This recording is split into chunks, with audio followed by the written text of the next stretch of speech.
Το ότι οι 7 στους 10 άντρες μπορεί να έχουν ένα θέμα που να επηρεάσει τη γονιμότητά τους, αυτό πρέπει να το κάνουμε γνωστό και πρέπει να αρχίσουν οι άνθρωποι να ξυπνούν για αυτό το θέμα.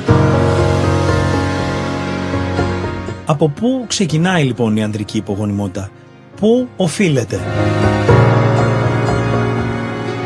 Η ηλικία είναι ένα θέμα. Αλλά βλέπουμε και νέα παιδιά να έχουν πολύ σοβαρότερα θέματα υπογονιμότητας. Έχει αυξηθεί πάρα πολύ η χρήση χημικών ουσιών καινούριων που μπαίνουν στη διατροφή μας και στην καθημερινή χρήση μας.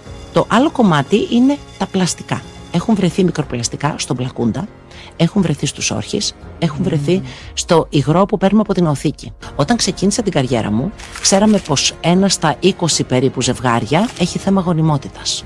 Πριν από λίγα χρόνια ήταν 1 στα 12, τώρα είναι 1 στα 5. 1 στα 5 είναι το 20%. Ζούμε μια παρατεταμένη εφηβεία, η οποία είμαι η πρώτη που τη στηρίζω, γιατί και εγώ είμαι έτσι. Σε θέματα ενθουσιασμού, χαράς, νέων projects, αυτό είναι πολύ ωραίο. Αλλά σε αυτό ακούνε όλα μας τα κύτταρα ίσως στο σώμα, εκτός από τα οάρια μας και τα σπερματοζωάρια μας.